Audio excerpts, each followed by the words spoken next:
Hola a todos, bienvenidos a Paredro, el podcast de libros, autores y demás actores del mundo literario. Mi nombre es Camilo Hoyos y les doy la bienvenida a un capítulo en el que no vamos a estar hablando con un novelista o con un editor o con un traductor. De hecho, no vamos a estar hablando directamente con un creador, sino con un investigador quien nos ayudará a entender qué pasa por nuestra mente cuando leemos literatura y, si queremos ser más específicos, qué pasa por nuestro cerebro en el momento en el que nuestros ojos entran en contacto con el devenir de las letras, con las frases, con eso como lo denomina ese narrador de continuidad de los parques, cuando entramos en ese río de serpientes, que es la narrativa. ¿Qué ocurre? ¿Cómo funciona la memoria? ¿Cómo funciona nuestra manera de entender la información que nos llega? Son elementos que desde aquí nos ha interesado mucho porque, si bien tanto hemos dicho que la literatura tiene la capacidad de reestructurar tejidos sociales, es importante entender no tanto lo que hace hacia afuera, sino también lo que hace hacia adentro y cómo funciona desde nuestro cerebro. Y para eso llamamos a Felipe de Brigard. Felipe de Brigard es profesor asociado Fuchsberg Levine Family de Filosofía, profesor asociado de Psicología y Neurociencias y profesor de planta del Duke Institute for Brain Sciences y del Centro de Neurociencia Cognitiva en la Universidad de Duke, donde también lidera el Laboratorio de Imaginación y Cognición Modal.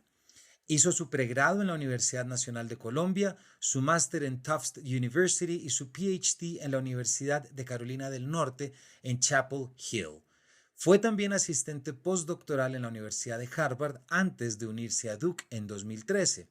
Ha publicado múltiples artículos en filosofía, psicología y neurociencias. También ha recibido numerosos premios que incluyen el Rising Star de la American Psychological Association y el Stanton Prize de la Society for Philosophy and Psychology. Felipe trabaja principalmente en filosofía de la mente con énfasis en psicología cognitiva y neurociencia. Su investigación se enfoca en la naturaleza de la memoria y sus relaciones con otras facultades cognitivas como la percepción, la imaginación, la atención y la conciencia. También está interesado en la filosofía de la neurociencia y la psicología moral. Un invitado de lujo que traemos para poder hablar sobre la ficción, sobre la imaginación y sobre todo cómo la literatura tiene la habilidad de cambiar nuestro cerebro. Bienvenidos. Bueno, Felipe, en primer lugar, bienvenido a Paredro. Bueno, muchísimas gracias por invitarme. Créame que estoy muy emocionado de tener alguien que se ha dedicado a la neurociencia y a la psicología en un doctorado y previamente a la filosofía de la ciencia. Me siento de 10 años a hacerle una cantidad de preguntas que pueden sonar lo más ingenuo, no me importa, pero creo que es una oportunidad para poder, es un poquito emulando ese título de Woody Allen, todo lo que quiso saber acerca del sexo y nunca se atrevió a preguntar. Entonces estoy pensando todo lo que quiso saber acerca de la neurociencia y la literatura y nunca se atrevió a preguntar. Pero Me Felipe, parece. ¿por qué no arrancamos un poquito? ¿Por qué no nos cuenta de usted, en verdad? ¿Cómo es que usted arranca? Usted sale de Colombia hace ya, bueno, fuimos compañeros en el Tilatá, en el colegio Tilatá, aquí que yo Ajá. alcanzo a ver desde mi casa. Usted sale a hacer, usted ahí ya había estudiado filosofía y luego continúa con filosofía de la ciencia. ¿Por qué no nos cuenta un poquito cómo llega? Sí, claro. Pues yo hice mi pregrado en la Nacional, estudié filosofía ahí y cuando estaba terminando, o más bien como a mitad de la carrera de filosofía en la Nacional, me quedó perfectamente claro que yo estaba interesado en cómo la mente y el cerebro, la mente y el cuerpo se relacionaban. Y me parecía que la filosofía totalmente a priori, la filosofía analítica que llamaban, era insuficiente para contestar las preguntas que yo me estaba formulando. Y yo sentía que yo necesitaba aprender más ciencia en aquel momento. Pero estamos hablando del año 2000 y en ese momento el único vínculo entre la mente y el cerebro, digamos, del que yo era consciente era la neuropsicología. Entonces yo estudié también como, digamos, un doble programa con neuropsicología. De hecho, Esto escribí... fue en Duke, Felipe, No, no, no, ¿cierto? sigue siendo la nacional, Ah, sigue sigue siendo la siendo nacional. nacional, listo. Exacto. Pero yo me di cuenta que en Colombia, si uno era neuropsicólogo, le tocaba volverse clínico y yo no quería clínica, yo lo que quería era hacer algo así como un teórico de la neurociencia, pero no sabía muy bien cómo hacerlo. Entonces yo apliqué y entré a hacer una maestría en ciencia cognitiva y en filosofía en la Universidad de Tufts en Massachusetts. Y ahí Trabajé con un filósofo que ha sido probablemente mi mayor influencia, que se llama Daniel Dennett. Y Dennett es un filósofo que pues está muy, muy vinculado con la ciencia y con la neurociencia y con la ciencia cognitiva. Y como que me mostró un camino en el que la filosofía y la neurociencia y la psicología pueden cohabitar muy armoniosamente. Y después de eso, pues me dijo, ¿y tú qué quieres hacer? Y yo le dije, pues no sé, yo me gusta la filosofía y me gusta la neurociencia y me gusta la psicología. Lo que yo quiero es no tener que decidir. Entonces, Dennett me hizo una pregunta distinta. Me dijo, entonces déjame te formular la pregunta de un modo distinto. ¿Cuál es la gente con la que quieres estar, de la que quieres estar rodeado? Entonces yo le dije, yo quiero estar rodeado de filósofos de la mente que saben mucho de neurociencia y de psicología. Y entonces me dijo, pues aplica programas así. Y tuve mucha suerte de entrar a la Universidad de Carolina del Norte en Chapel Hill, en donde me permitieron hacer un PhD paralelo en el departamento de filosofía y en el departamento de psicología y neurociencia. Entonces yo pasé mi doctorado trabajando en los dos departamentos, siendo estudiante en los dos departamentos, y me gradué en el 2011 de UNC. Hice un postdoctorado después en el Centro de Neurociencia Cognitiva en la Universidad de Harvard. Y en el 2013 terminé ese postdoc, y desde julio 1 del 2013 soy profesor en la Universidad de Duke, en el Departamento de Filosofía, en el Departamento de Neurociencia y Psicología, y soy director principal del Laboratorio de Imaginación y Cognición Modal en el Centro de Neurociencia, ¿cómo se llama? El Duke Institute for Brain Sciences. Entonces, esta es mi posición hoy día. Wow, Felipe, impresionante. Muchísimas gracias. Y yo sé que hay muchos filósofos escuchándonos. Felipe, si usted recuerda o sea, ese momento en el 2000 o incluso en el 2002, cuando usted se debió haber graduado, ¿usted se imaginó en algún momento que la filosofía le iba a encontrar un complemento a través de la ciencia?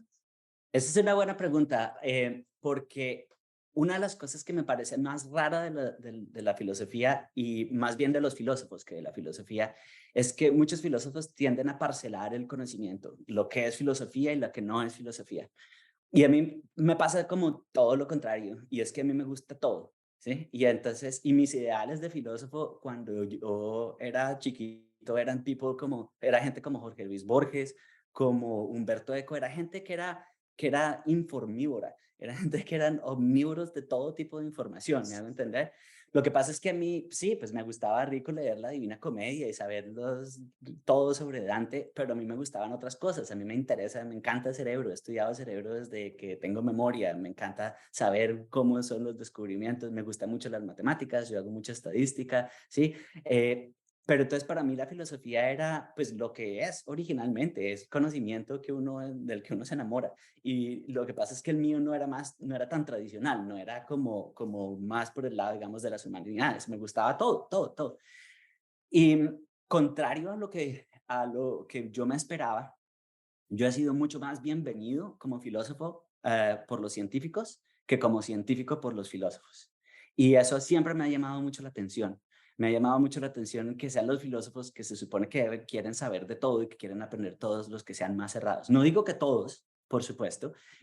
Por fortuna cada vez hay más apertura hacia otros temas, pero en general he sido como mejor recibido por los científicos como filósofo que al revés. Pues gracias, Felipe, porque y que deje eso aquí colgando, porque creo que se aplica en muchos aspectos también al gremio literario, siendo distinto naturalmente y de objetivos, pero es muy interesante hablar con alguien como usted que tiene esta mezcla supuestamente, y si hubiéramos escuchado atentamente a tanta gente que por fortuna no oímos, que Sí, dijeron, es imposible que usted mezcle estas dos cosas porque tiene que ser o purista o porque ser filósofo no tiene nada que ver con lo otro. de Felipe, acuerdo. y muchos años después aparece lo que me atrevo a decir que es un poquito su regreso a Colombia, aunque no ha regresado del todo, que Ujú, es el grupo Memoria y Perdón, en el cual está desarrollando ahorita. Explíquemelo bien, pero es un poco ujú. cómo funciona la memoria y el perdón para efectos del cerebro y específicamente en un territorio que es en los Montes de María, aquí en Correcto. Colombia.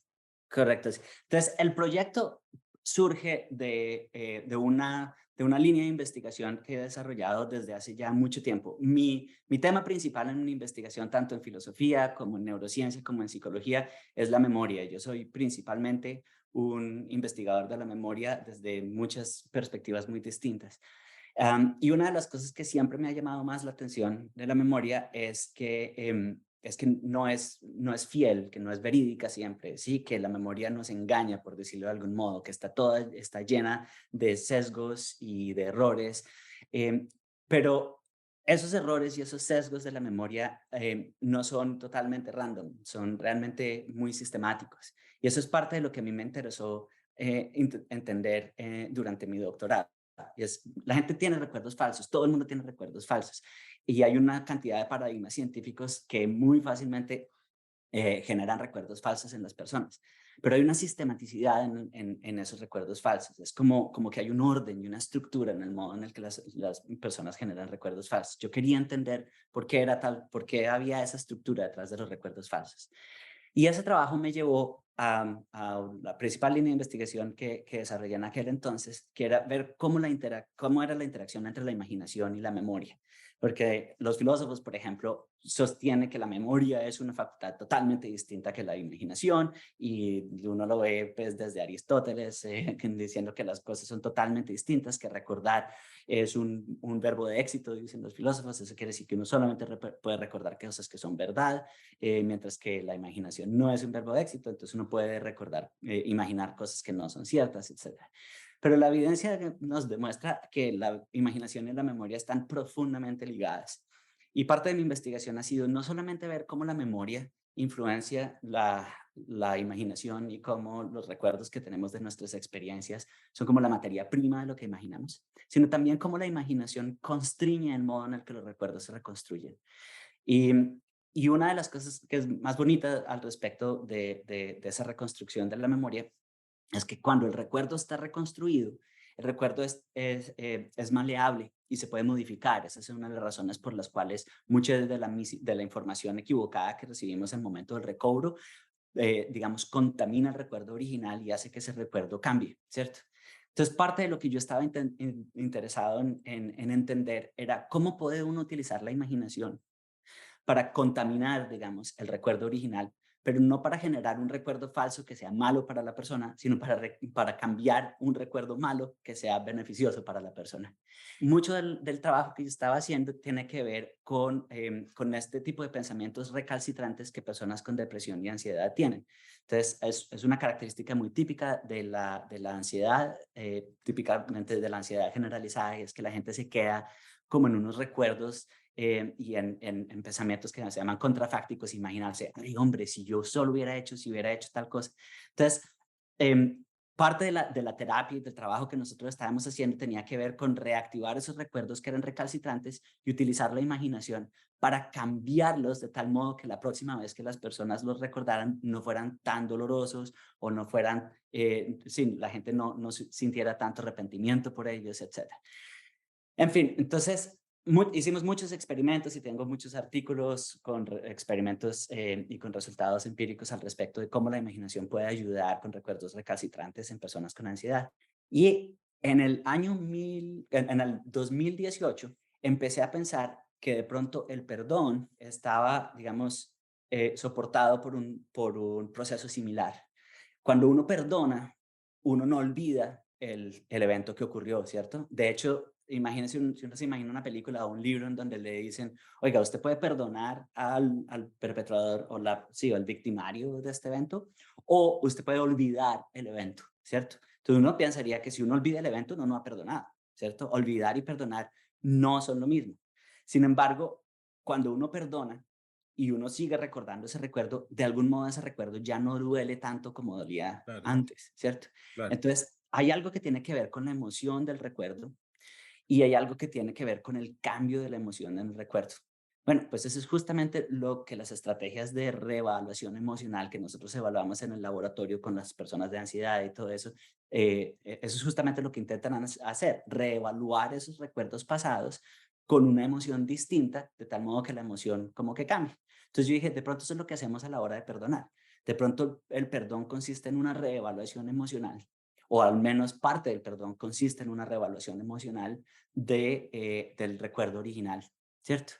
Entonces yo estaba como jugando con esa idea un poco y dije, pues ya he visto muchas cosas sobre ciertas, digamos, estrategias imaginativas que nos ayudan a cambiar recuerdos malos.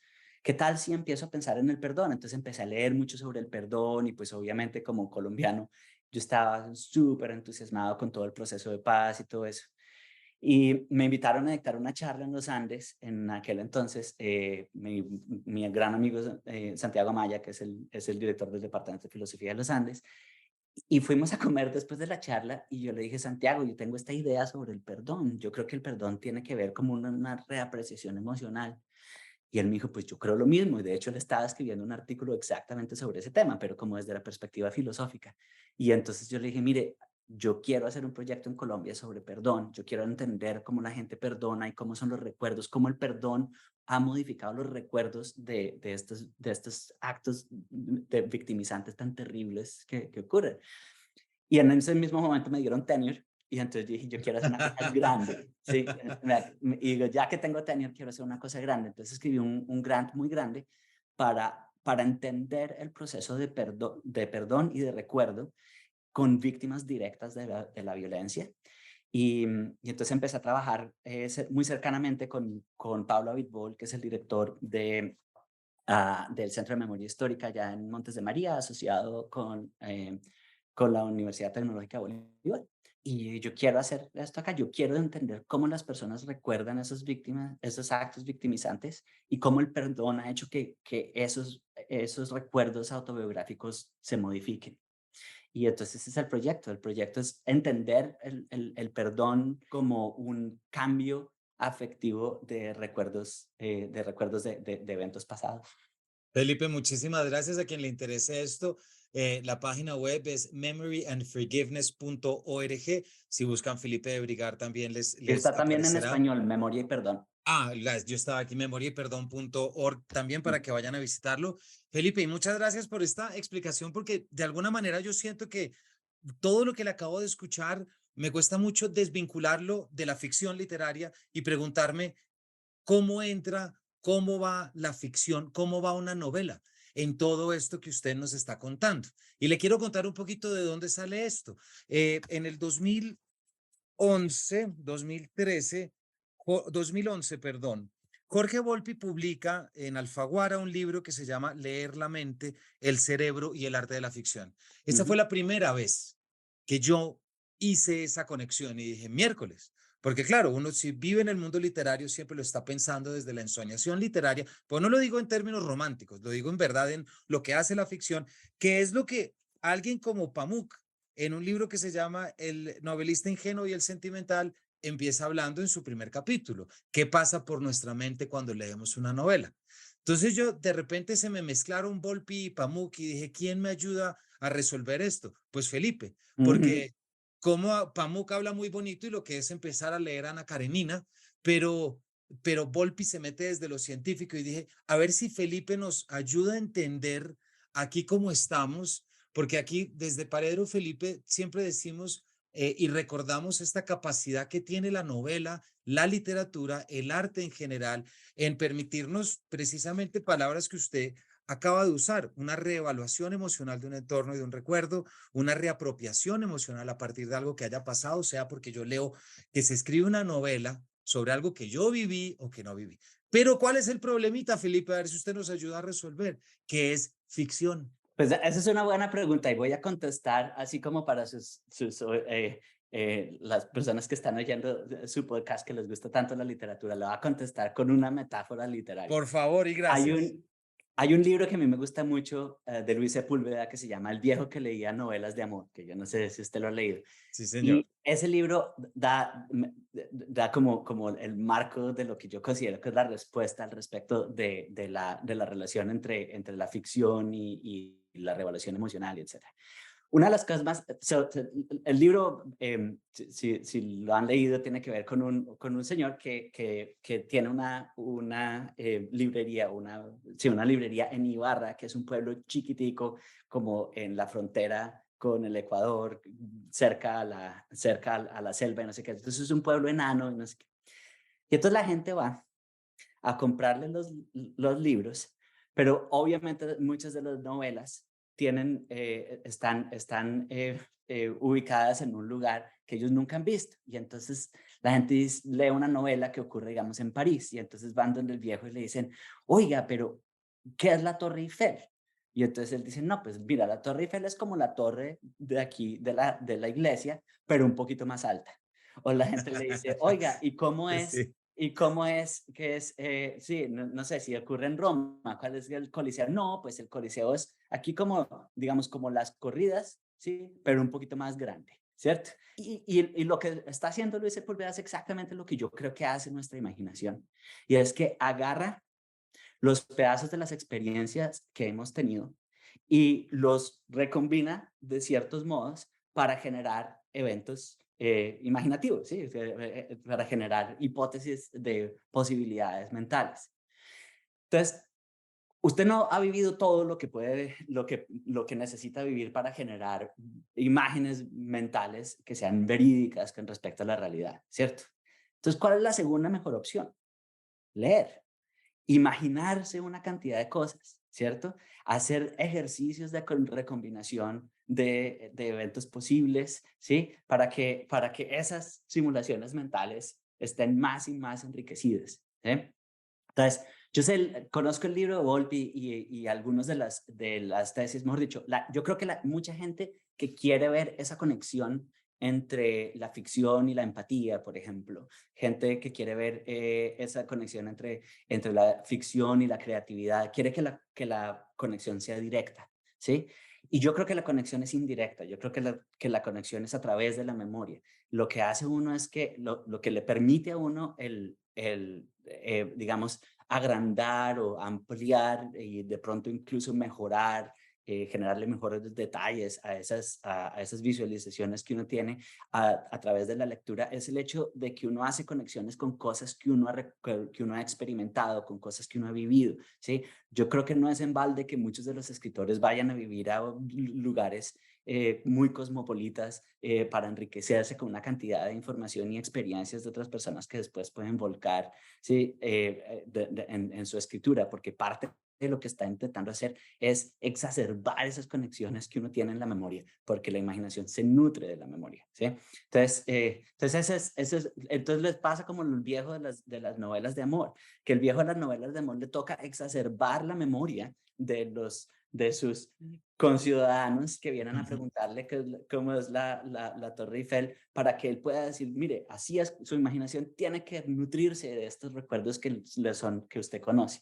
Entonces, ese es el modo en el que yo siento que la literatura ayuda con la empatía, entonces es a través de enriquecer la memoria que le sirve a uno para enriquecer en su turno la imaginación.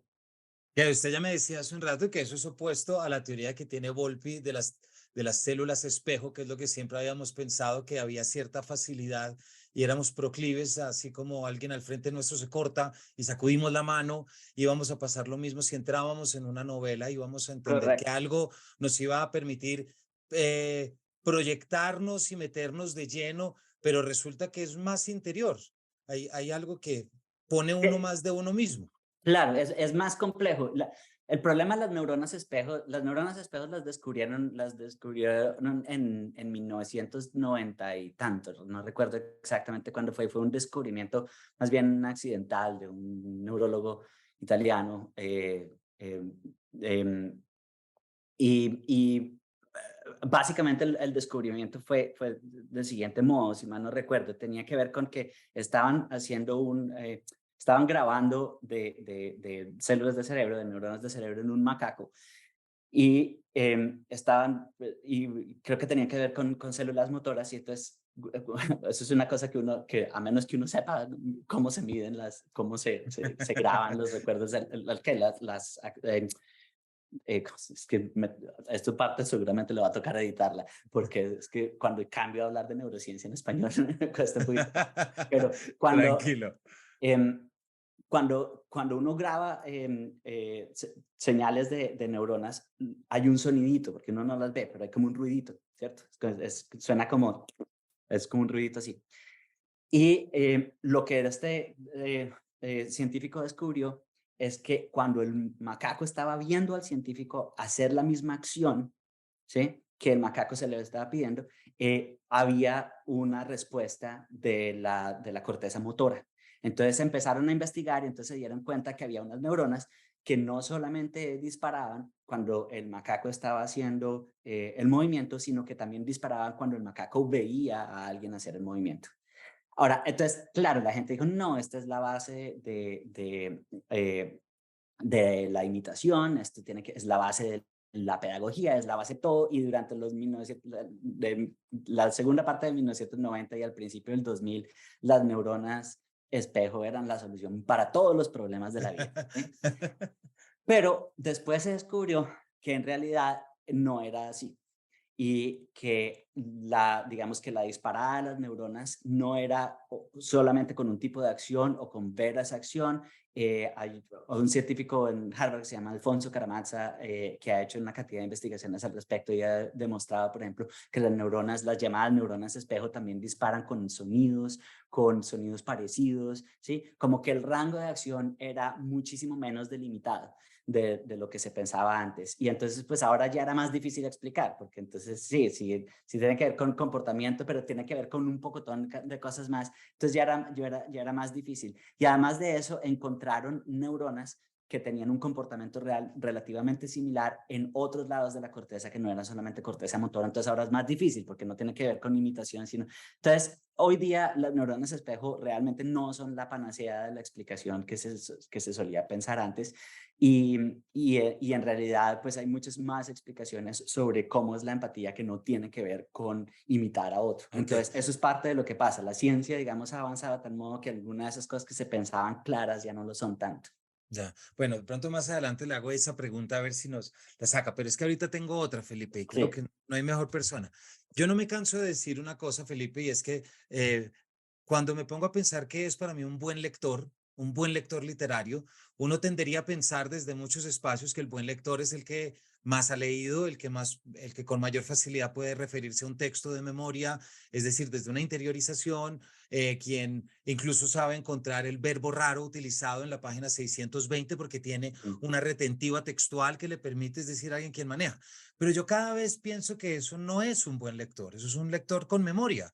Y digo, decírselo a usted con memoria, siento que estoy, pero es alguien que tiene buena memoria leyendo un texto, pero eso no significa necesariamente que sea un buen lector literario. Me parece que Ujú. me quedé como ahí. Entonces de repente llegué y no me he cansado de repetir, pero creo que con usted caigo en cuenta que no he sabido muy bien cómo explicarlo y es que para mí el buen lector literario es aquel que en la realidad puede echar mano de lo que aprendió y de lo que vio en el mundo de la imaginación, de la ficción literaria, para entenderla como una posible solución de su vida. Eso significa, y perdóneme porque es que ya Sí. termino y se lo suelto, el cerebro, cuando el cerebro recuerda, la última vez que yo lo vi a usted en el Colegio Tilatá, 1998, 99, diferencia ese recuerdo de, supongamos, una novela que yo me leo sobre un neurocientífico que se llama Felipe de Brigardi, que de repente se me parece muchísimo a usted porque tiene el mismo nombre, pero resulta que lo dejé de ver usted en el 98 y la novela la leí en el 2008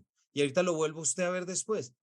Puedo confundir mis recuerdos de tal manera que el Felipe real no necesariamente lo es porque puede estar también invadido, modulado o ficcionalizado precisamente por los recuerdos literarios. Ujú. Sí, mejor dicho, estoy totalmente de acuerdo. De hecho, yo tuve una estudiante que se graduó hace recientemente, estudiaba principalmente con mi colega Beth Marsh, Elizabeth Marsh, que sabe mucho sobre eso, y a ella le interesaba mucho cómo la gente recordaba la ficción y cómo incorporaba la ficción dentro de sus recuerdos autobiográficos, ¿cierto? Porque muchos de nosotros, sobre todo entre gente que lee mucho, y ella utilizaba tanto libros como películas, porque las películas Sí. funcionan de un modo distinto, ¿cierto? Pero sí, gente que lee mucho termina estructurando ciertas narrativas de su propia vida sobre la base de cosas que lo han marcado y lo han impactado en algún momento. Y tengo dos pensamientos más al respecto Por favor. de lo que es ser un buen lector.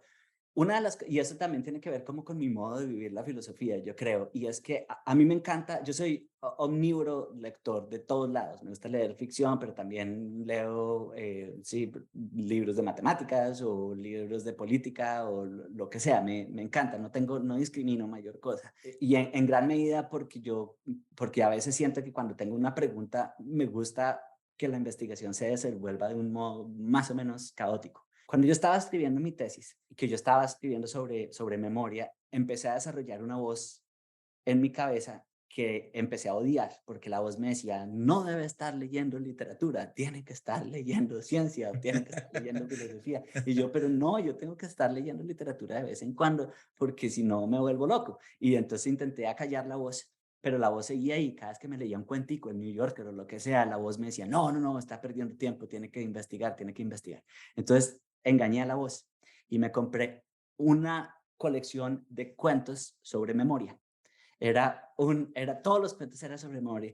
Y después descubrí que hay muchas antologías, pues Funes el Memorioso, pero diez Sí, mil claro. cosas, ¿sí? Que hay 10.000. Entonces me leía cuánta novela había en el que el personaje principal perdía la memoria, o sí, hay 10.000, porque, pues, sí, y entonces así acallaba la voz, pero al mismo tiempo me daba cuenta que parte de lo que me servía era para poder interpretar ciertas otras cosas con experiencias que no eran mías, ¿me hago Claro. entender?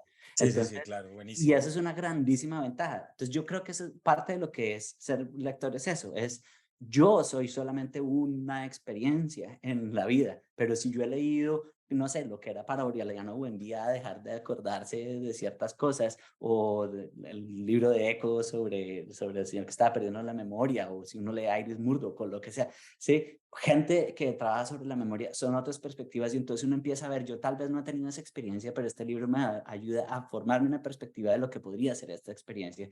Y entonces uno incorpora lo que sabe, digamos, de no ficción con cosas de ficción, y le permite a uno ver como desde un ángulo distinto del que no lo habría visto, creo yo, si no hubiera leído la ficción. Exacto, yo creo ahí, Felipe, que es lo que nos da, a mi juicio es lo que nos da la literatura y el cine para poder afrontar muchas cosas, y es que son experiencias a través de.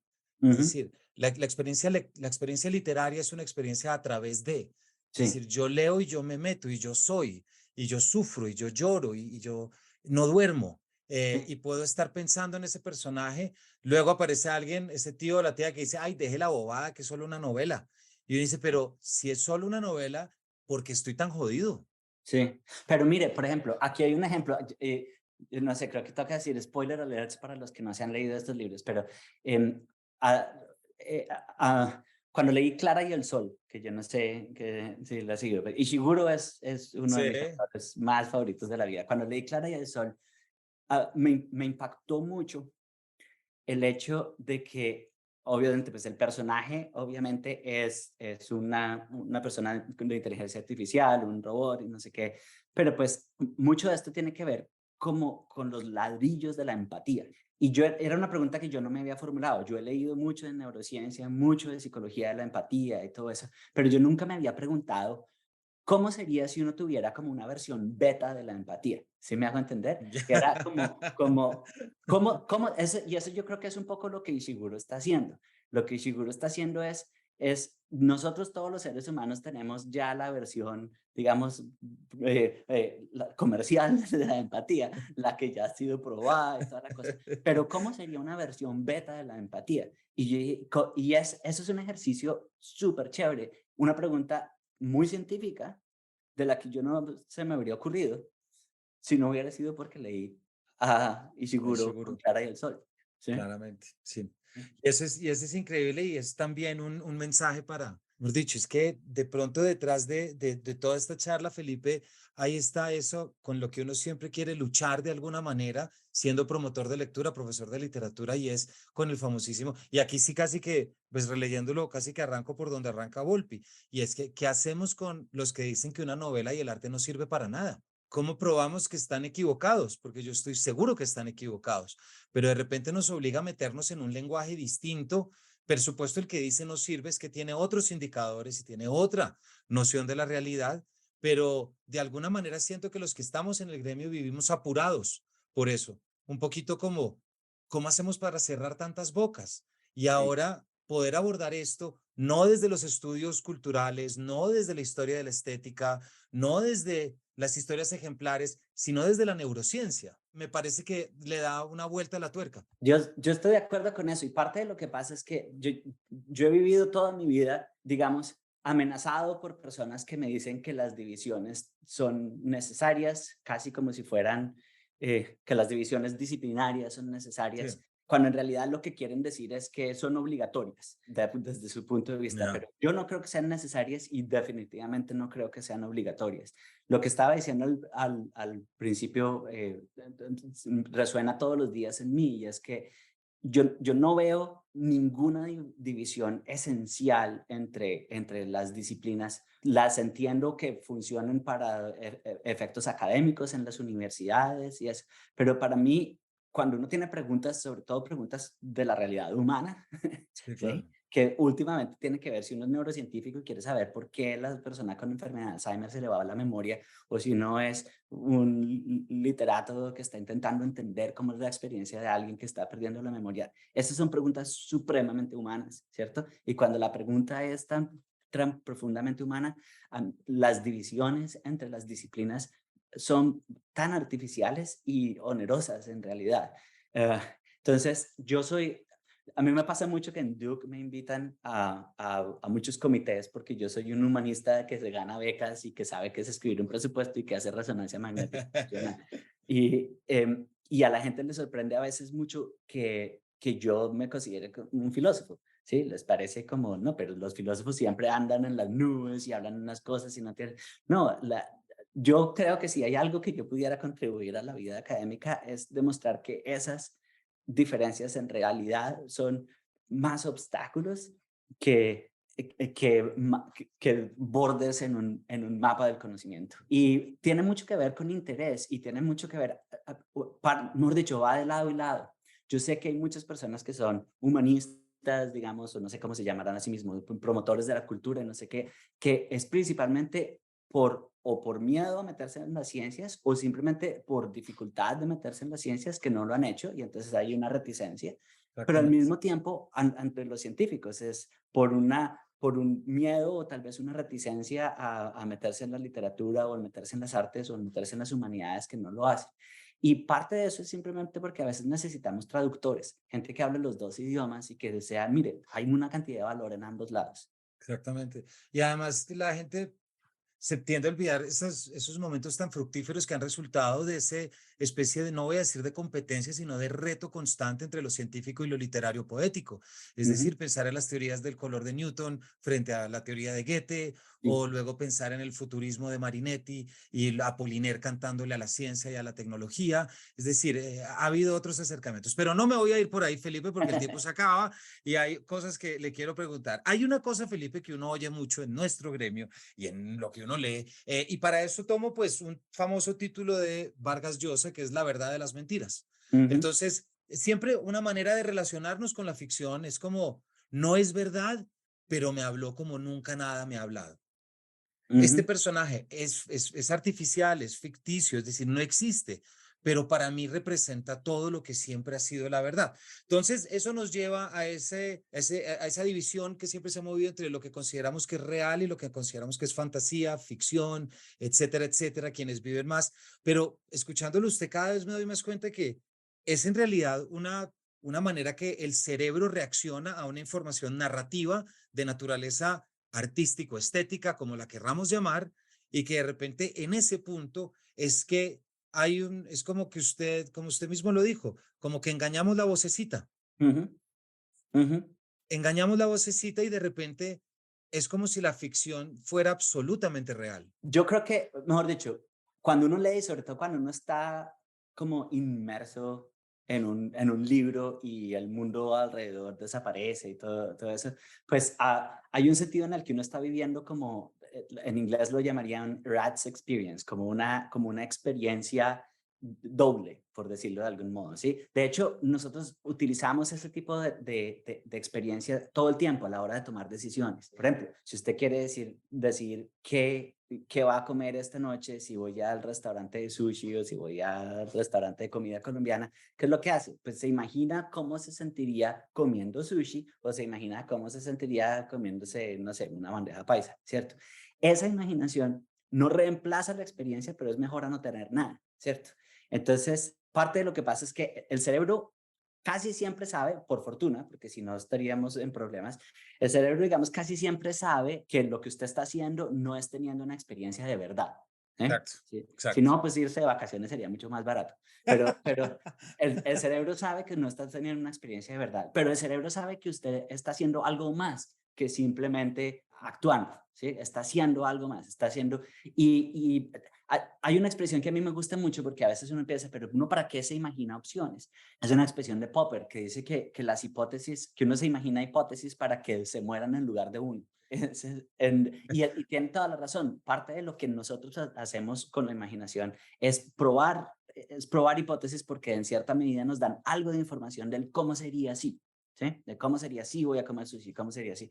Entonces, yo creo que parte de lo que pasa cuando uno lee en la literatura es un poco eso, que uno está un poquito en ese ejercicio del cómo sería así, ¿sí? Y hay cosas del cómo sería así, pues que van a ser mucho más cercanas a uno, no solamente porque de pronto tienen que ver con los deseos de uno, con la historia de uno, ¿sí? Si yo leo, si nunca en la vida se me ha ocurrido lo que sería ser un bailarín de flamenco en 1940 en España o algo así, pues de pronto lo leo y es entretenido, pero si a mí toda la vida me ha parecido maravilloso, no sé, ser un director de cine y leo una novela sobre un director de cine que tiene ciertas características que me parecen envidiables, me va a hablar.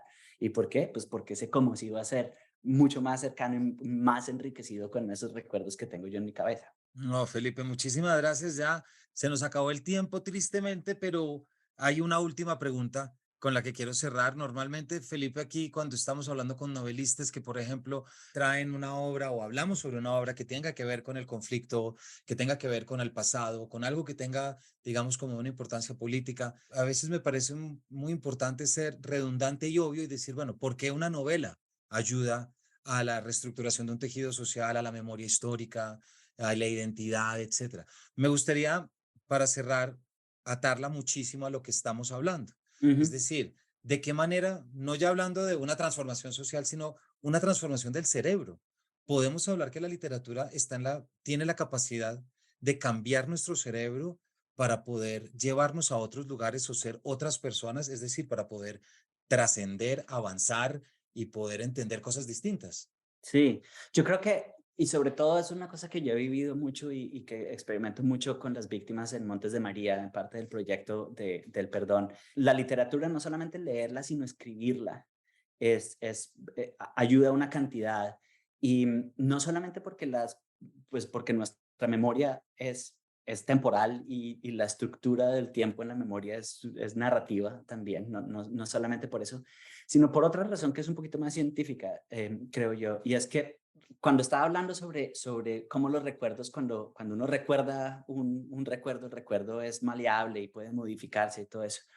Una de las cosas que a mí me ha llamado más la atención en mi investigación sobre el perdón y su relación con la memoria es que la mayor parte, digamos, de las terapias que son más efectivas para ayudar a las personas a perdonar a los perpetradores se hacen uno a uno, ¿sí? Son típicamente terapias entre un terapeuta y un paciente, pues, o un cliente. Pero la mayor parte de los ejercicios de perdón que se hacen durante sistemas de transición como el que está viviendo Colombia, como el que se vivió en el apartheid, como el que se vivió en Irlanda, etcétera, son grupales por obvias razones. Y es que pues, los recursos no están para darle un terapeuta a cada víctima, sobre todo cuando hay cientos de miles de víctimas como ocurre en Colombia. Entonces tienen que ser en grupos, pero no son tan efectivas. Y una de las razones por las que creo yo que no son tan efectivas es porque la persona, pues el objetivo es modificar emocionalmente esos recuerdos, pero cada persona tiene recuerdos muy distintos. La literatura y las narrativas conjuntas ayudan a unificar ese recuerdo. De tal modo que cuando la gente recuerda conjuntamente y hay una narrativa común y la gente está en proceso de todos al mismo tiempo recordar el mismo recuerdo, recordar el mismo evento, entonces la posibilidad de que haya ese cambio se incrementa.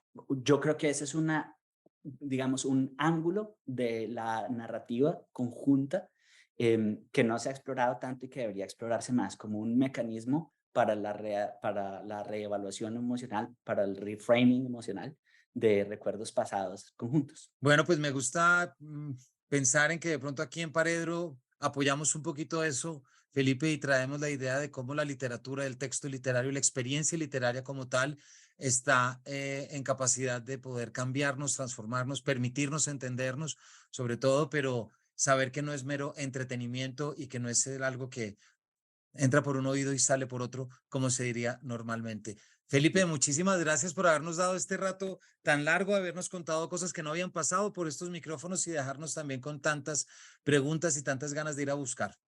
Bueno, muchas gracias por invitarme. Y a todos ustedes, gracias. Hablamos con Felipe de Brigar de la Universidad de Duke. Pueden buscarlo, ya sea desde su grupo o ya sea desde sus publicaciones. Y bueno, estoy seguro que este capítulo lo que nos deja es muchas tareas, muchas conclusiones, pero también muchas tareas por averiguar. Así que gracias por habernos acompañado y nos vemos en una próxima edición de este Paredro.